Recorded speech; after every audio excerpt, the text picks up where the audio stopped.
Gen கதைகளில் அடுத்த கதை வல்லமை. பங்கி எளிமையான ஒரு ஜென் குரு. அவர் புதிர் போட்டு சிக்கலாக பேசுகிறவர் அல்லர். எல்லோருக்கும் புரியும் எளிய முறையில் அமைந்திருக்கும் அவர் பேச்சு எல்லாம் செயல் எல்லாம். சூத்திரங்களையோ பெரிய பெரிய தத்துவ ஞான கருத்துக்களையோ அவர் சொல்வதில்லை. இதயத்தை தொடுகிற முறையில் நேரடியாக எளிமையாக பேசுவது அவர் வழக்கம்.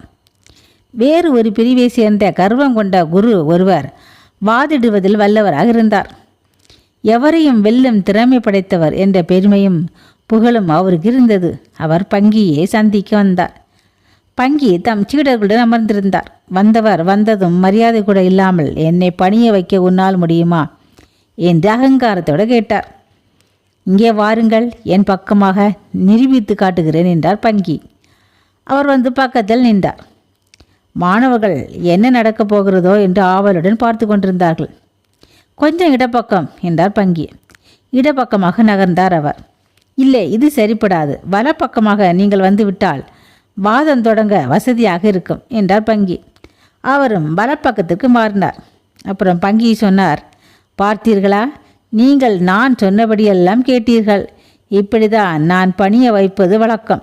இனி இப்படியெல்லாம் பேசி கொண்டிருக்காமல் உட்கார்ந்து நான் சொல்வதை கேளுங்கள். அவர் கர்வம் அடங்கி அமர்ந்தார் எதிரில்.